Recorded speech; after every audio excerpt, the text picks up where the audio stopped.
কারণ সাইপ্রাসে অর্থাৎ যুক্তরাজ্যের একটি ঘাঁটিতে সম্ভবত আঘাত করা হয়েছে, যে কারণে সাইপ্রাসে পাঠাচ্ছে।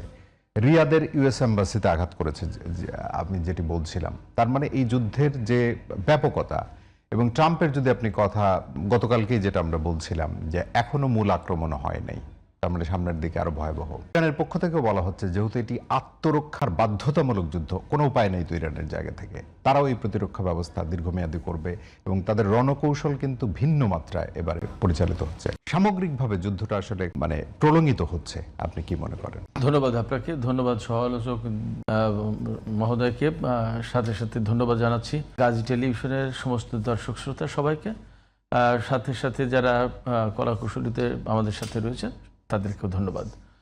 আপনি যে কথা বলছিলেন সে বিষয়ে যদি আমরা বলি তাহলে যুদ্ধটা আসলে প্রলম্বিত হওয়ার যথেষ্ট আশঙ্কা রয়েছে, সম্ভাবনা বলবো না, আশঙ্কা রয়েছে।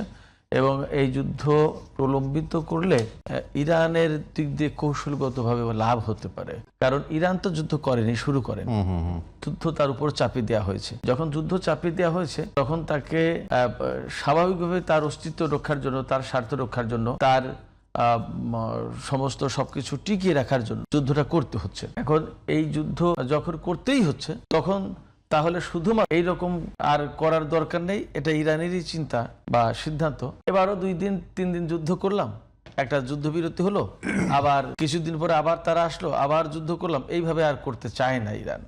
এবং ইরান যেহেতু আমরা সবাই জানি যে পারস্য সভ্যতা যেটা 3000 বছরের পুরনো এবং তাদের একটা গ্লোরিয়াস হিস্ট্রি আছে এবং একটা আত্মসম্মান বোধ জাতি, একটা স্বাধীন সার্বভৌম দেশ হওয়ার পরে তার উপরে অন্য দেশ যখন নিষেধাজ্ঞা চাপিয়ে দিয়েছে, এটাকে ইরান আত্মসম্মানের ব্যাপার, অপমানের ব্যাপার মনে করে, যার কারণে ওই নিষেধাজ্ঞার কাছে নতি স্বীকার না করে, নত জানু না হয়ে নিজেরা নিজেদের মতো পথ চলার ব্যবস্থা করেছে।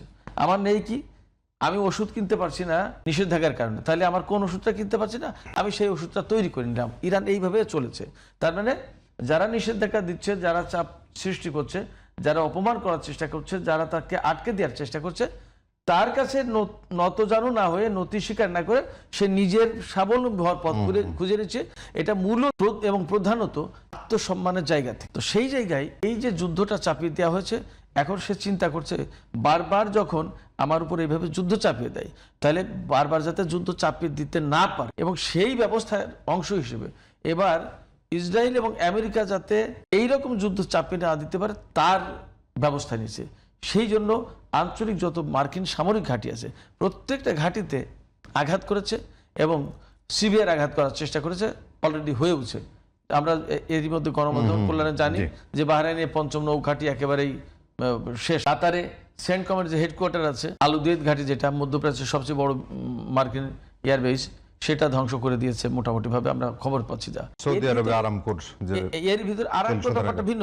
কুয়েত, সৌদি আরব এবং সংযুক্ত আরব আমিরাতে মার্কিন দূতাবাসে হামলা হয়েছে। তার মানে দাঁড়াচ্ছে যে এখান থেকে শুধুমাত্র সামরিক স্থাপনায় হামলা না, মার্কিন যত স্বার্থ আছে তার প্রত্যেকটি বৈধ টার্গেট। সেই হিসেবে ইরান সেইভাবেই মোকাবেলা করে যাচ্ছে এবং পাল্টা হামলা চালাচ্ছে, এবং যাতে আমেরিকা এবং ইসরায়েল এই ধরনের করতে না পারে মধ্যপ্রাচ্যে এসে 2 দিন অন্তর অন্তর, সেইভাবেই ব্যবস্থা নিচ্ছে।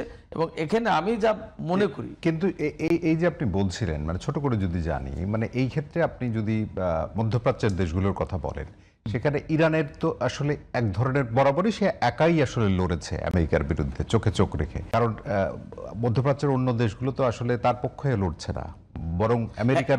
এই জায়গাটা বলতে চাইছিলাম আমি, এখানে আসছে। এখানে মজার ব্যাপার যেটা খেয়াল করুন, মার্কিন স্বার্থ আছে, ধরুন দূতাবাস, এই দূতাবাস তো